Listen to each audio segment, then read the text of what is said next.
잠시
우리에게 주시는 하나님 말씀 함께 봉독하시겠습니다. 오늘 두 군데의 말씀입니다. 우리 구약에 있는 이사야 말씀과 마태복음 말씀입니다. 우리 다 같이 자리에서 일어나셔서 먼저 구약 이사야 7장 14절 말씀 먼저 함께 봉독하시겠습니다. 이사야 7장 14절 말씀입니다. 그러므로 주께서 친히 징조를 너희에게 주실 것이라. 보라, 처녀가 잉태하여 아들을 낳을 것이요 그의 이름을 임마누엘이라 하리라. 아멘. 마태복음 2장 21절 말씀입니다. 요셉이 일어나 아기와 그의 어머니를 데리고 이스라엘 땅으로 들어가니라. 아멘. 우리 자리에 앉으시겠습니다.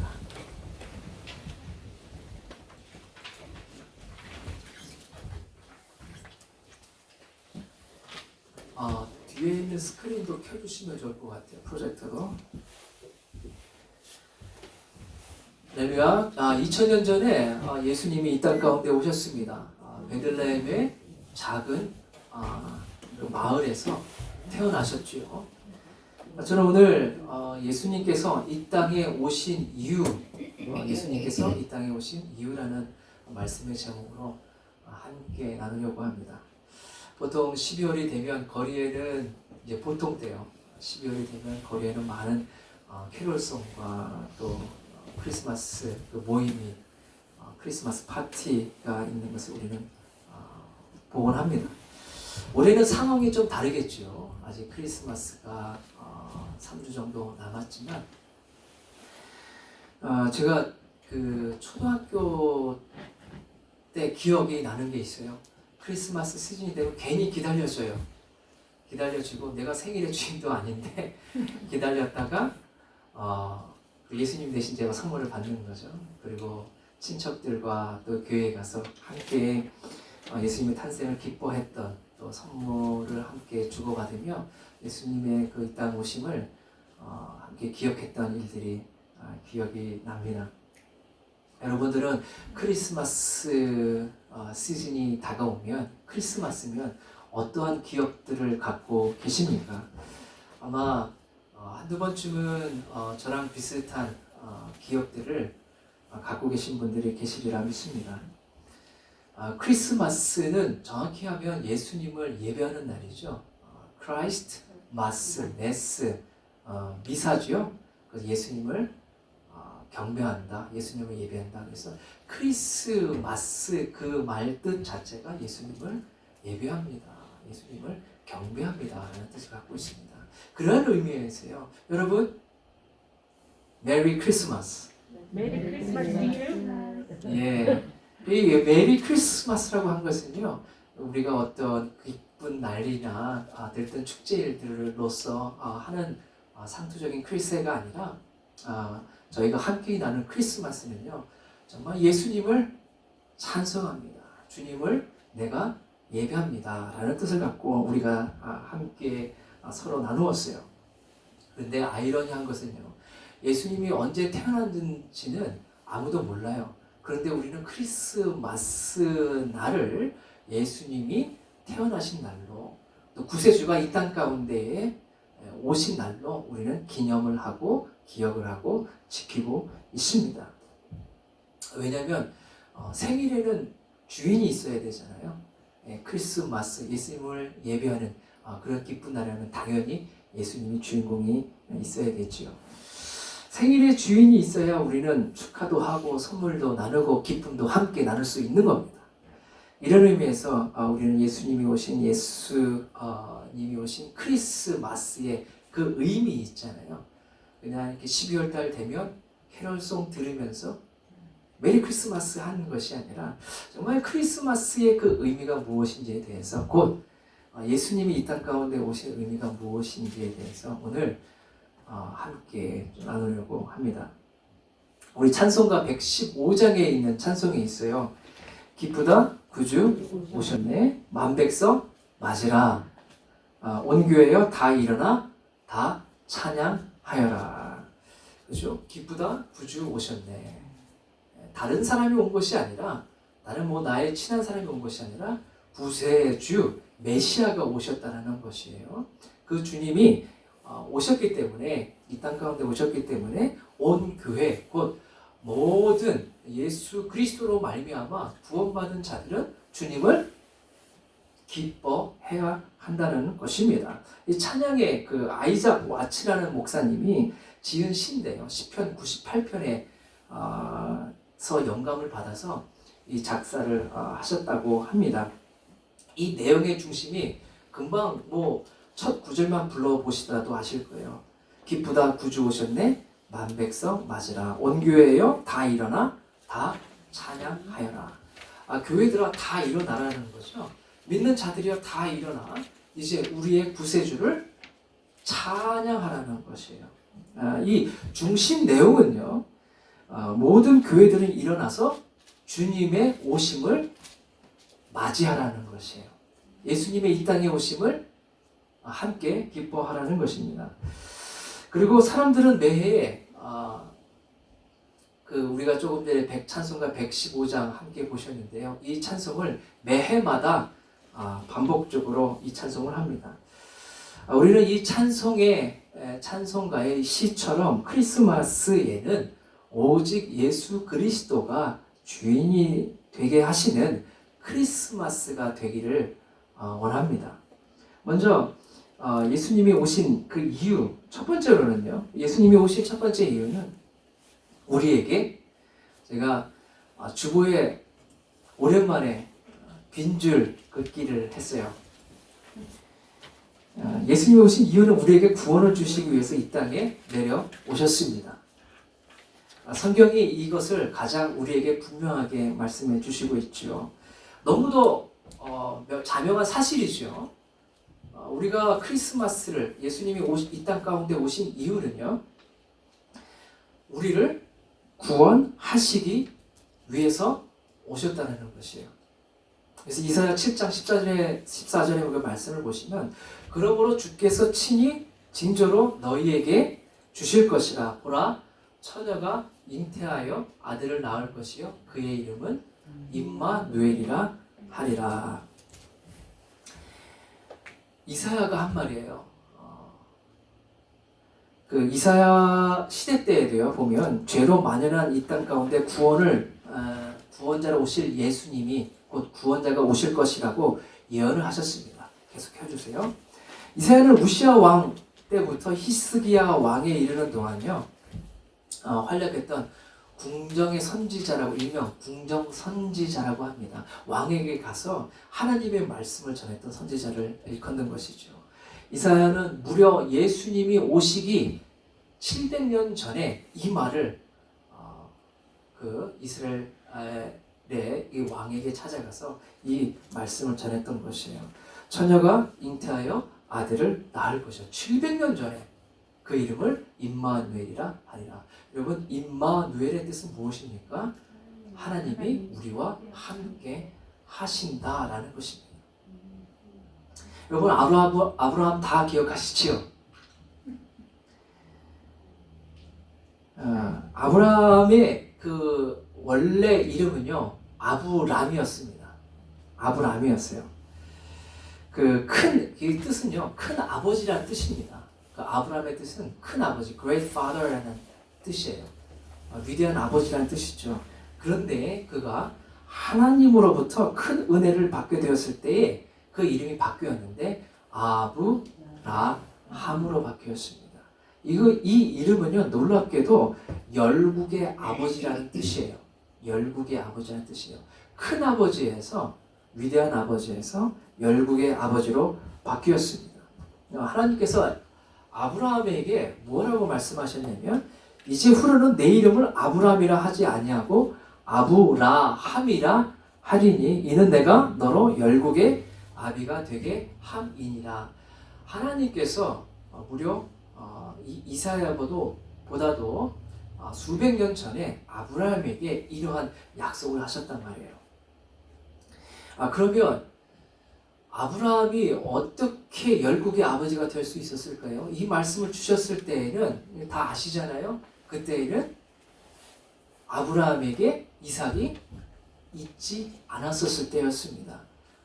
자식이 있지 않았을 때예요. 사라의 태도 이제 끊기고 자녀를 낳을 수 없었을 때라고 성경은 우리에게 말씀하고 있죠. 그럼에도 불구하고 하나님께서 아브라함에게 이러한 열국의 아버지가 될 것이라고 약속을 해주셨습니다.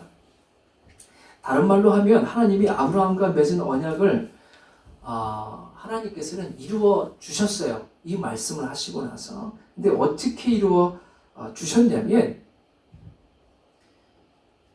자녀도 없는데 하나님께서 이러한 열국의 아버지가 되게 될 것이라고 말씀하셨는데 어떻게 이루어지게 되었느냐? 물론 이삭이라는 자녀가 나중에 나왔지만 그 한 명의 그 자녀를 통해서 어떻게 열국의 아버지가 되게 하셨느냐? 요한복음 1장 12절에서 13절을 보면은요 놀랄만한 메시지를 우리에게 주시고 있습니다. 요한복음 1장 12절에서 13절 말씀을 보면 우리 함께 읽어볼까요? 시작. 영접하는 자 곧 그 이름을 믿는 자들에게는 하나님의 자녀가 되는 권세를 주셨으니 이는 혈통으로나 육정으로나 사람의 뜻으로 나지 아니하고 오직 하나님께로서 난 자들이니라. 아멘. 예수 그리스도를 이 땅에 보내시고요. 누구든지 그 이름을 믿는 자들은 누구의 자녀가 되죠? 하나님의 자녀가 되게 하여 주셨습니다. 이것 또한 약속의 자녀가 된다는 거예요. 예수 그리스도를 믿으면 믿음의 자녀, 약속의 자녀가 된다는 것을 의미하고 있습니다. 곧 예수 그리스도로 말미암아 하나님은 우리가 열국의 자녀가 되게 하여 주셨어요. 하나님은 아브라함과 하신 그 약속을 그의 독생자 되신 예수 그리스도를 통하여서 완성하신 것입니다. 우리가 예수 그리스도로 말미암아서 구원받지 못하였다면, 우리가 예수님을 믿지 아니하고 구원받지 못하였다면 아브라함이 열국의 아버지가 되지 못하였을 아브라함의 그 자녀가 되지 못했을 것입니다. 예수밖에 이방인은 약속의 자녀가 되지 못하기 때문에 약속 안으로 우리를 부르신 그 하나님은 우리 또한 열국의 자녀, 하나님의 자녀가 되게 하여 주신 것입니다. 할렐루야. 예수 그리스도께서 이 땅 가운데 오신 것은 우리를 이처럼 예수 그리스도로 말미암아 하나님의 자녀가 되게 하여 주시기 위하여서 곧 우리로 하여서 구원자가 되게 구원받게 하시려고 예수 그리스도를 이 땅 가운데 보내주셨다는 것입니다. 근데 우리가 참 살펴보아야 될 것이 있어요. 하나님은 아브라함과 약속하실 때 예수 그리스도를 통하니까 내가 열방을 내게 열국의 아비가 되게 하리라 라고 말씀하실 때 이미 하나님께서는 예수 그리스도를 그 마음에 계획하고 계셨다는 것입니다. 품고 계셨다는 것이에요. 이 아브라함이 하나님의 그 부름을 받은 것이, 하나님과 약속을 한 것이 주전 2000년 전이라고 통상 이야기를 합니다. 주전 2000년 전이에요. BC 2000년. 그러면 우리는 지금 AC 2000년이니까 지금부터 약 4000년 전에, 4000년 전부터, 아니 어떻게 보면 그 4000년 이전부터 하나님께서는요, 우리 각 사람을 구원할 그 계획들을 갖고 계신 거예요. 아브라함과의 그 약속을 통하여서, 또한 그 아브라함과의 약속을 이루시기 위하여서 또 예수 그리스도를 보내주시고, 예수 그리스도를 통하여서 우리로 하여서 소망의 자녀가, 약속의 자녀가 되게 해주시고 믿음의 자녀가 되게 하여 주신 것입니다. 하나님께서 구원의 계획들을 이미 주님께서는 태초 이전부터 우리를 구원하실 그 계획들을 마음에 품고 계셨던 것입니다. 할렐루야.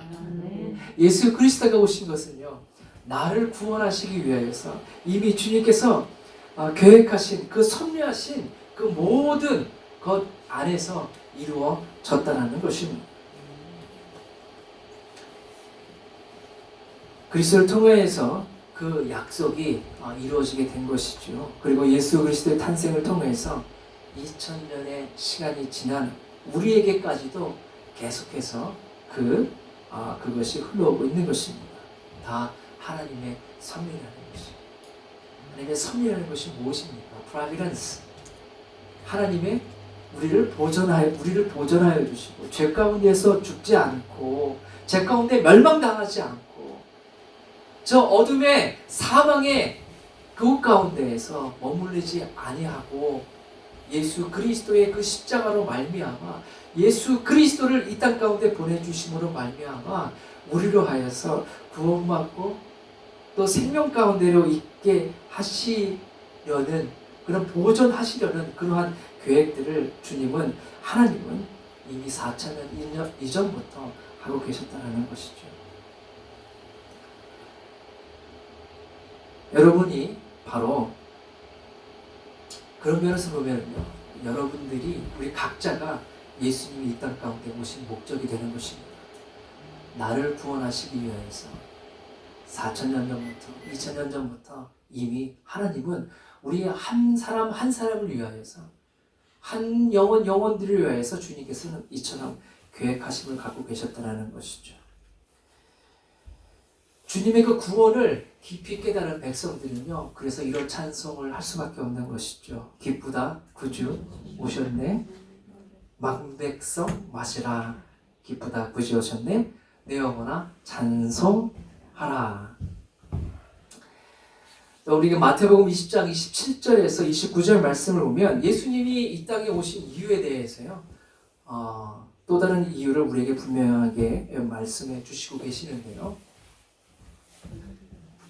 그 분명한 이유는요, 뒤로 좀 펴주시면 함께 읽어보시겠습니다. 너희 중에 누구든지 으뜸이 되고자 하는 자는 너희 종이 되어야 하리라. 인자가 온 것은 섬김을 받으려 함이 아니라 도리어 섬기려 하고 자기 목숨을 많은 사람의 대속물로 주려 함이니라.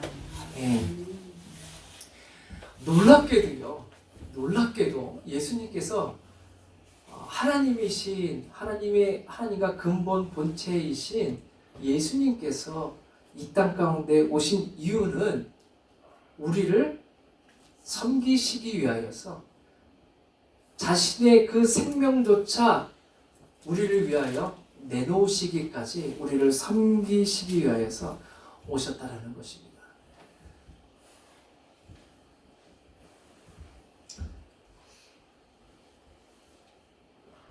오늘 이 마태복음에 있는 말씀을 통해 보시면 너무도 분명하게 드러나고 있죠. 아기 예수님으로 이 땅에 오셨던 것은 우리를 위하여서 자신의 그 온 몸을 들여서 곧 섬기셔서 우리를 구원코자 하셨던 것입니다.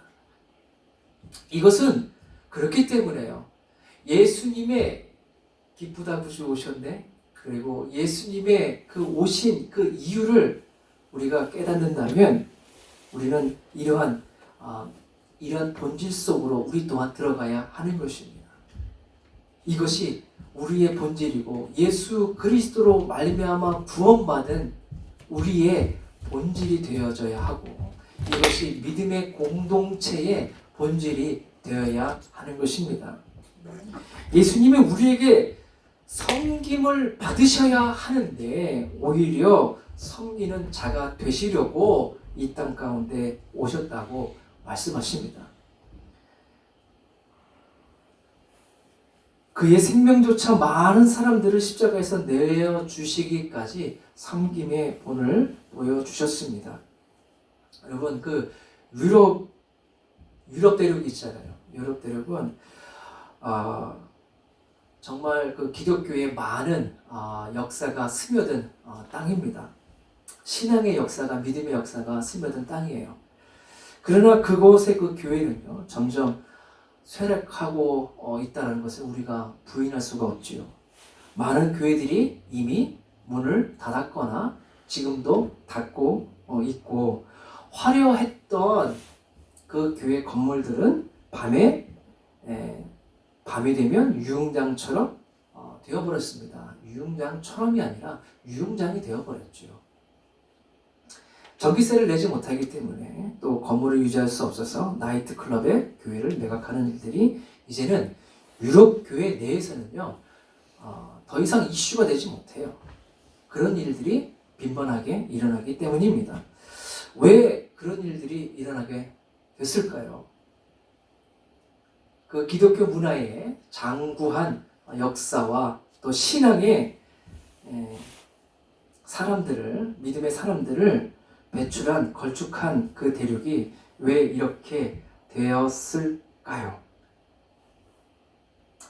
하나님은 실제로 그 유럽 땅 가운데요 많은 은혜를 부어 주셨어요.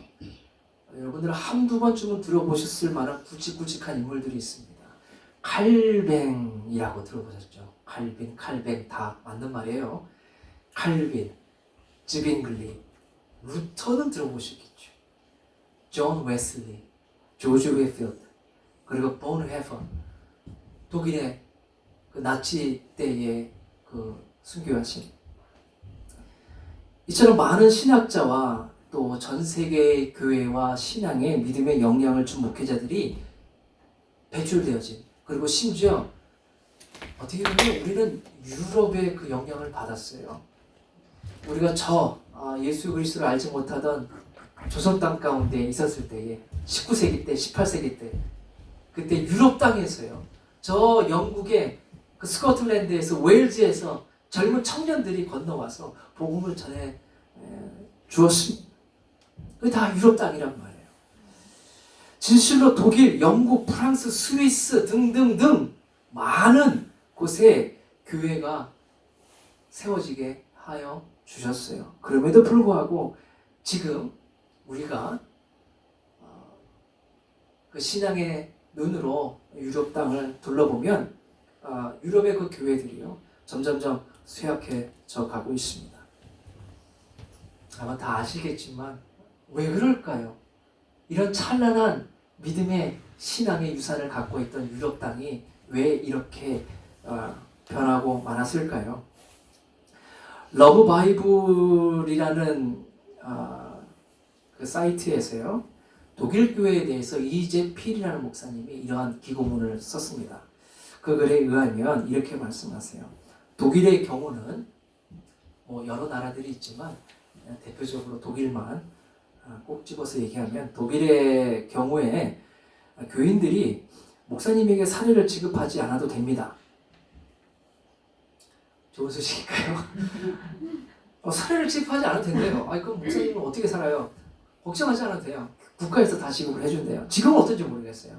좀 매년 된 기고문이긴 하기 때문에 그렇습니다. 교회 지붕에 물이 새면요, 교회 지붕을 수리하는 청구비를 대신 내어 줍니다. 국가가. 연료비가 모자라면 연료비를 대신 내어 준다고 합니다. 저 뒤에 있는 히터 다느라고 힘들었어요. 이게 제가 안 해도 되는 거예요. 이제 올라오실 때 그 레프트 제 안에 되는 거예요. 우리 교회 이거 여기다가 이렇게 딱 내가자 불러서 했잖아요. 이거 국가에서 다 해주는 거야. 필요합니다.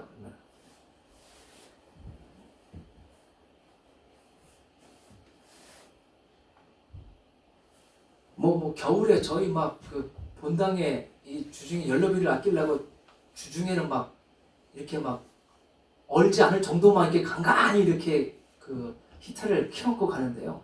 독일에서 그럴 필요가 없어요. 그냥 사우나처럼 만들어 놔도 괜찮아요. 그런 교회는 없겠죠. 그렇다는 거예요.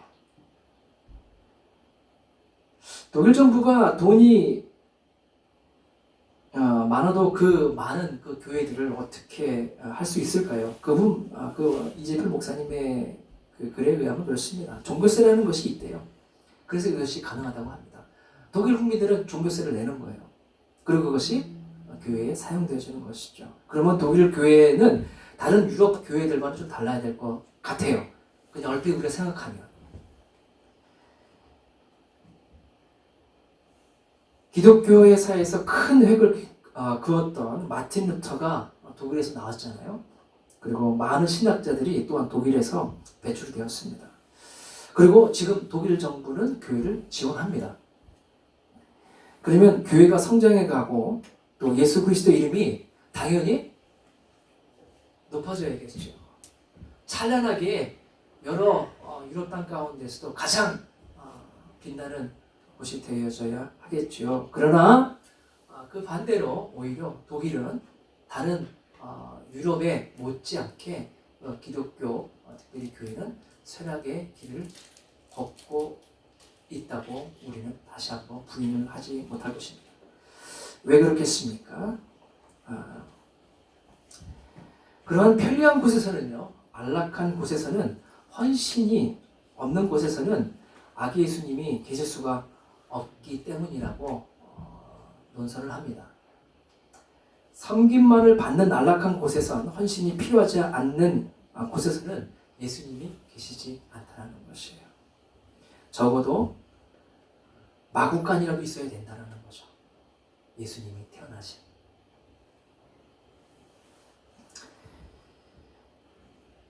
이것은 돈이 없어서도 아니고 건물이 없어서도 아니고 믿는 사람이 없어서도 아니고 십자가에서 죽기까지 우리를 섬기셨던 예수님이 예수님의 보혈이 있지 않아서도 아닙니다.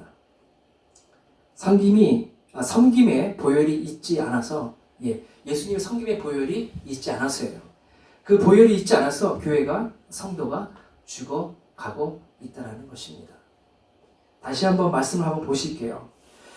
우리 너희 중에 누구든지 으뜸이 되고자 하는 자는 너희 종이 다시 한번 열어주세요.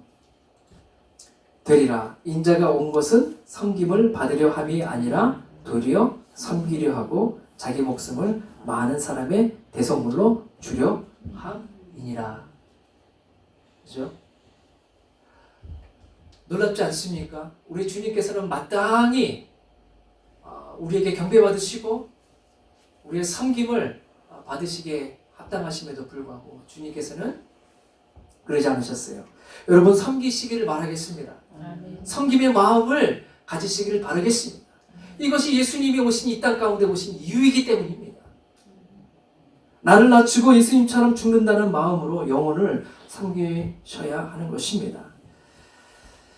예수님은 구유에서 나셨어요. 말고에서 나셨다고 하죠. 예루살렘에도 입성하실 때에도 나귀를 타고 들어가셨습니다. 그리고 예수님은 죄인들의 친구셨습니다. 또한 가난한 자들을 돌아보셨습니다. 그리고 아픈 자를 고치고 상한 자를 싸매 주셨습니다. 제자들의 발을 씻기시고 또한 그분은 머리에 가시 면류관을 쓰셨습니다. 금면류관이 아니라 우리를 위한 섬김의 그 이유를 이루시기 위하여서 가시 면류관을 쓰셨습니다.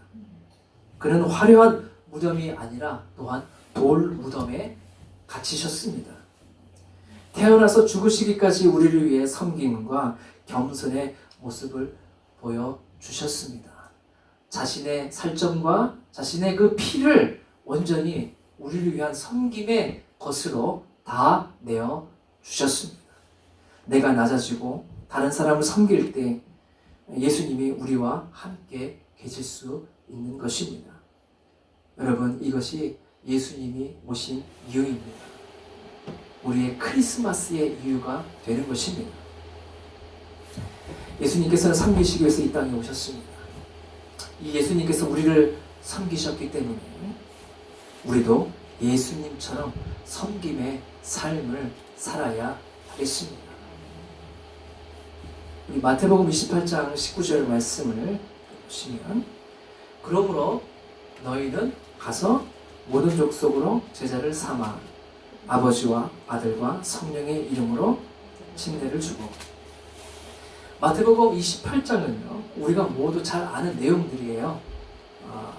암송도 하시고 또 줄도 긋고 하이라이트도 하시고 아마 하신 분이 계실 거예요.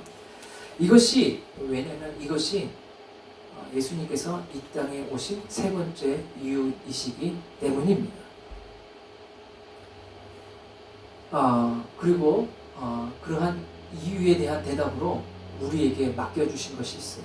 우리 또한 예수님처럼 제자 삼으라는 것입니다. 지상 대명령이라고 하죠. The Great Command라고 얘기를 합니다. Commandment. 지상 명령이라고 하죠. 지극히 높으신 명령이라고 얘기를 말씀을 하여 주십니다. 주님께서 이 땅 가운데 아기 예수로 오셨던 그 이유는 자신을, 그리고 십자가에서 죽으시기까지 섬기셨던 그 이유는 바로 우리로 하여금 다른 사람들을 예수 그리스도를 닮아가게 하는, 곧 제자 삼는 일들을 행하게 하기 위하여서 주님께서는 이 땅 가운데 오셨다라는 것입니다. 우리 마태복음 5장 45절에서 46절에 이렇게 얘기를 하고 있어요. 그러면 우리는 예수님이 오신 목적대로 어떻게 하면 제자를 삼을 수 있겠습니까? 여기 오늘 말씀을 참고하시면 우리가 힌트를 얻을 수가 있어요. 여러분, 영으로서 영을 분별하는 것이지요. 말씀으로서 난 우리의 그 의문은 말씀으로서 풀 수 있는 거예요.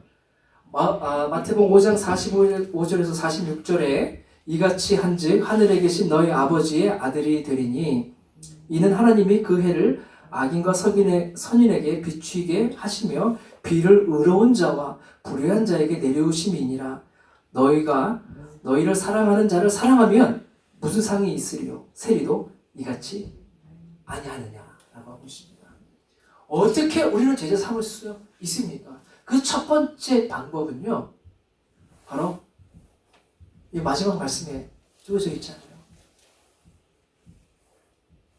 우리가 선인이나 악인이나 우리는 그걸 알지 못해요. 오직 하나님만이 아시죠.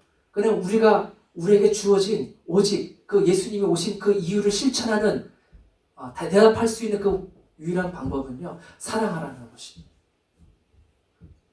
그럴 때 우리는 제자를 삼을 수 있다는 것이에요. 주님의 은혜는 모든 사람에게 골고루 비추어 주신대요. 예수 그리스도의 그 말씀을 뿌리는 거예요. 더러는 길가에도 부러지겠지요. 또 더러는 가시밭에도 부러지겠지요. 우리는 그것을 보고 뭐라 할 필요가 없어요. 옥토밭에 부러질 수도 있겠지요. 우리가 할 것은 무엇이에요? 그 밭이 온전히 성장할 수 있도록, 그 열매가 맺힐 수 있도록 그 밭을 기경하고, 돌이 있으면 돌을 솎아내야 될 거 아니에요. 다 한 번쯤은 다 농사를 지어 보셨잖아요. 텃밭이라도 읽어 보셨을 거 아니에요. 하다못해 화분이라도 키워 보셨을 거 아니에요. 위 있으면 뭐 흙이라도 갈아주고 엎어주고, 그리고 물이라도 주고, 이게 다 제자 삼는다라는 거예요.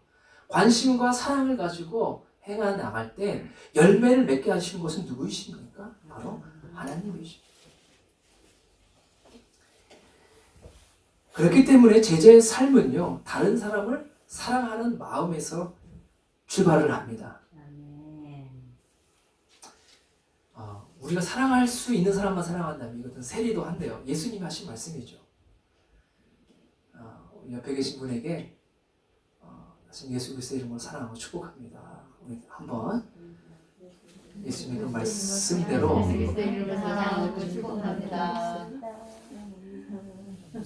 이 자리에서 말이라도 우리 먼저 이렇게 예수님이 오신 그 이유에 대해서 실천했으면 좋겠어요. 제자를 삼으라는 거예요. 그런데 그 어떻게 제자를 삼는가? 가만히 이렇게 말씀을 뒤적 찾아보니까 먼저는 우리 안에 사랑의 그 마음을 갖고 있어야 된다고 합니다. 하나님께서 선인에게나 악인에게나 그 은혜의 비를, 이른 비를 주시고 늦은 비를 주시고 열매를 맺게 해주시고 아니면 메마르게 해주시고는 하나님께 달려있는 것이고, 우리가 할 것은 무엇이에요? 그 하나님의 그 은혜를 주신 곧 무엇이에요? 제자를 삼는 일에 대해서는 우리는 가리지 말고 해야 된다는 거예요. 거기에 따른 결과는 하나님께서 책임져 주신다는 거죠. 오직 우리는 사랑의 마음으로서 제자의 삶을 해 나가야 한다고 말씀하십니다.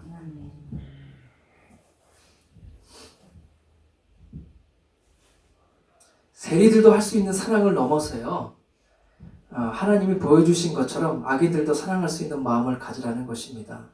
이거 세 번째 중 가니까 이거 다시 한번 정신을 차리고 말씀을 보게 되죠. 쉽지 않죠.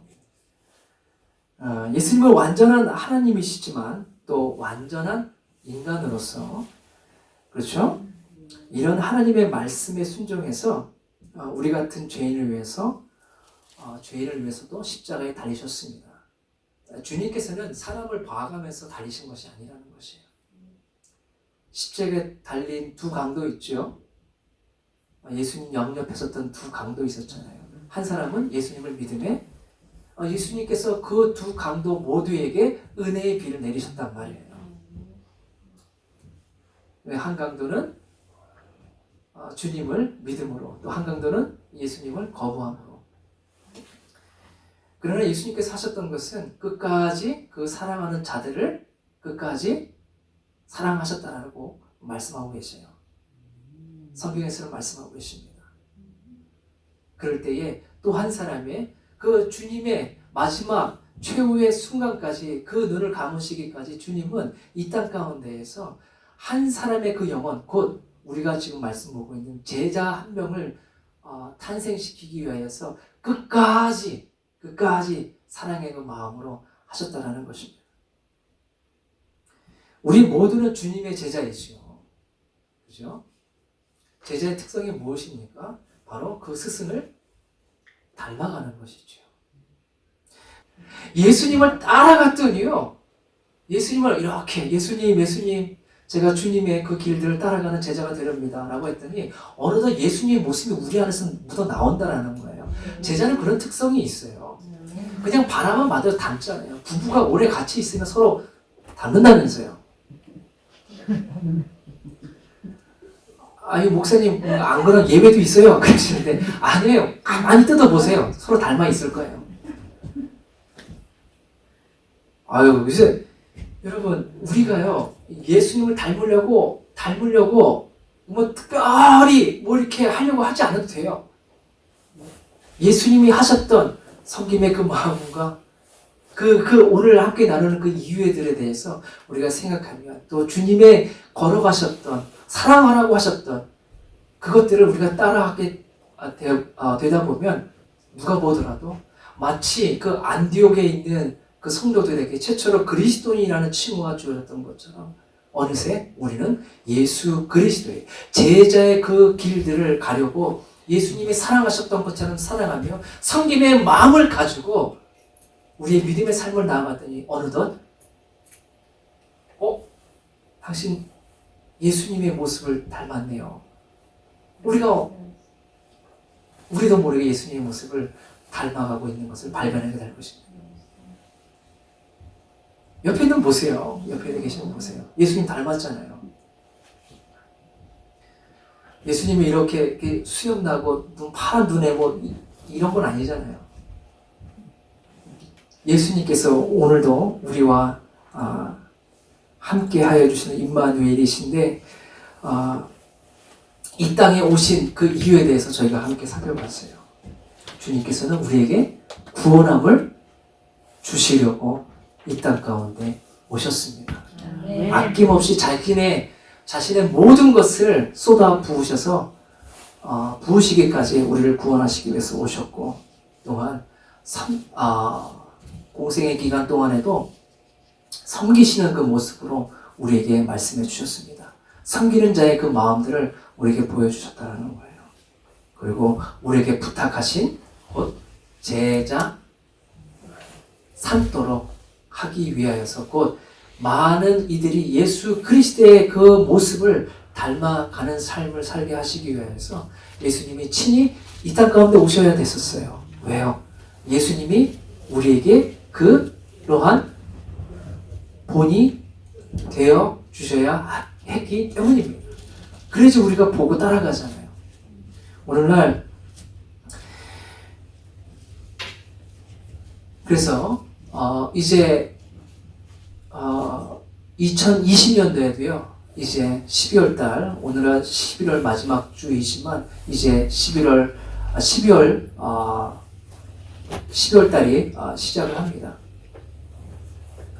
다시 한번 예수님이 이 땅에 오신 이유들을 기억하시면서 이제 오실 예수 그리스도, 크리스마스의 그 정말 크라이스트 메스가 될 수 있도록, 예수님을 찬송하시는 그러한 날들이 되어질 수 있도록 여러분 그 이유들을 기억하시며 또한 그리스도의 그 모습을 닮아가시는 모든 분들이 되시기를 축복합니다. 주 예수 그리스도의 큰 은혜가 함께 하실 줄로 믿습니다. 기도하시겠습니다. 주님, 그렇습니다. 우리의 삶의 본 되신 예수 그리스도, 주님께서는 목적을 가지시고 이 땅 가운데 우리에게로 찾아오시고 또 자신의 그 삶을 온전히 우리를 위해 드리시고 섬김의 그 마음들로서 또한 우리 가운데 그리스도를 따르는 모든 이들이 되어질 수 있도록 주님 이 땅 가운데 오셨습니다. 주님, 우리의 구원자이시고 메시아가 되시며 성경의 본이 되신 예수 그리스도, 오늘도 그리스도를 더욱 닮아가는 저희들이 되어지게 하여 주옵소서. 이곳 가운데에서 머리 숙여 기도하는 그 모든 이들에게 오늘도 겸비하며 그리스도의 그 마음을 소유한 믿음의 자녀들이 되어질 수 있도록, 그래서 주님의 그 크리스마스의 온전한 의미를 이뤄가는 모든 믿음의 성도들 되어질 수 있도록 주님 축복하여 주시옵소서. 예수 그리스도의 이름으로 기도드립니다. 아멘.